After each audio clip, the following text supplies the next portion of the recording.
Hello dear viewers, welcome to doctor Madhu's physio classes. आज मैं आपसे बात करने वाली हूँ about the structure of a skeletal muscle. पिछले 2-4 वीडियो से मैंने आपको मसल्स के बारे में एक आइडिया देना शुरू किया है। आज के वीडियो में चलिए जानते हैं कुछ और अबाउट स्केलेटल मसल्स। ये देखिए, ये है एक स्केलेटल मसल मास या फिर आप इसे कह सकते हैं स्केलेटल मसल टिश्यू। इस मसल मास में बहुत सारे मसल सेल्स होते हैं जिन्हें कॉमनली मसल फाइबर्स कहा जाता है।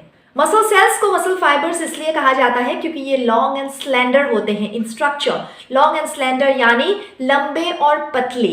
सो इसीलिए फाइबर्स की तरह होने की वजह से इन्हें मसल फाइबर्स कहा जाता है। सो आप कंफ्यूज मत होइए, मसल सेल्स और मसल फाइबर्स का मतलब सेम है। इन मसल फाइबर्स के अंदर बहुत सारे न्यूक्लियस होते हैं, मतलब ये मल्टी न्यूक्लिएटेड होते हैं और इसके अंदर कनेक्टिव टिश्यू भी होता है।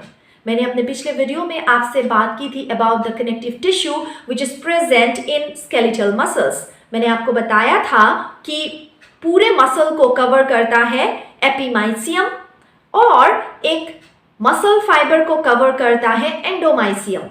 बंडल ऑफ मसल फाइबर जो कि फैसिकुलाई कहलाते हैं उनको कवर करता है पेरीमाइसियम। सो ये हो गया एक idea about the entire muscle. अब बात करते हैं एक मसल फाइबर की। हर मसल फाइबर या मसल सेल सिलिंड्रिकल शेप का होता है और ऑन एवरेज 3 मिलीमीटर्स का होता है। आप कह सकते हैं 1 to 4 मिलीमीटर्स के बीच का इसका लेंथ होता है और डायमीटर होता है 10 से 100 माइक्रॉन्स का। हालांकि एक ही मसल फाइबर में कई दूसरे जगह पे ये जो डायमीटर है ये वैरी कर सकता है। मसल फाइबर्स अटैच होते हैं एक tough cord like connective tissue से जिसे टेंडन कहा जाता है।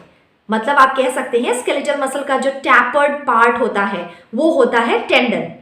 यही टेंडन है जो एक मसल को बोन से अटैच करवाता है। अगर ये टेंडन फ्लैट सा हो फिर इसे एपोन्यूरोसिस कहते हैं। मैंने आपको शुरुआत में ही कहा था कि एक मसल फाइबर एंडोमाइसियम से घिरा हुआ होता है। इस एंडोमाइसियम के अंदर एक सेल मेम्ब्रेन भी होता है जो मसल फाइबर को घेर कर रखता है। इस सेल मेम्ब्रेन को प्लाज्मा मेम्ब्रेन कहते हैं और स्केलेटल मसल के प्लाज्मा मेम्ब्रेन को सार्कोलेमा भी कहा जाता है। अन्य सेल्स की तरह ही मसल सेल्स में भी साइटोप्लाज्म होता है जिसे सार्कोप्लाज्म कहते हैं और सार्कोप्लाज्म के अंदर ही बहुत सारे दूसरे स्ट्रक्चर्स एम्बेडेड होते हैं। For example nuclei.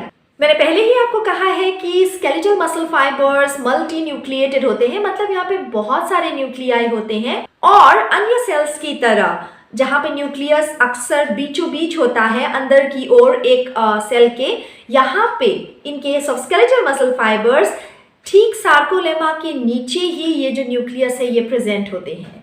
इसके अलावा माइटोकॉन्ड्रिया, गोल्गी बॉडीज वगैरह भी प्रेजेंट होते हैं in case of skeletal muscle fibres और इनका फंक्शन सेम होता है लाइक अदर सेल्स। आपने अपने 10+2 में पढ़ा ही होगा। इस बारे में फिलहाल मैं डिटेल्स में नहीं बताऊंगी।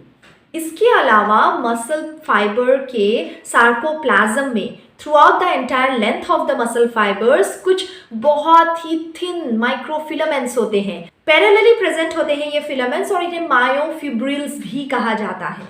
अगर एक क्रॉस सेक्शन देखा जाए, आई होप आपको पता है क्रॉस सेक्शन किसे कहते हैं।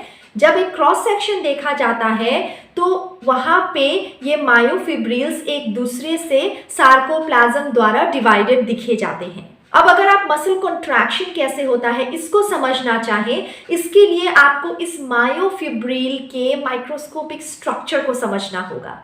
सो इसे समझना बहुत ज़रूरी है क्योंकि हम फिजियोथेरेपिस्ट पूरे करियर में मसल्स के साथ डील करेंगे। कैसे ये मसल कॉन्ट्रैक्शन होता है ये जानना हमारे लिए बेहद ज़रूरी है। So on A microscopic level ये माइक्रोफिब्रिल क्या होता है, इसमें क्या क्या होता है, इस बारे में बात करूंगी मैं अपने आने वाले वीडियो में। So stay tuned. अगर कंटेंट अच्छा लग रहा हो आपको मेरे चैनल का तो लाइक ज़रूर करें और चैनल को भी सब्सक्राइब ज़रूर करें और नोटिफिकेशन बेल को हिट करना मत भूलिए ताकि आने वाले वीडियोस की जानकारी आप तक आती रहे। Thank you so much for watching my channel. See you soon. Till then, take good care.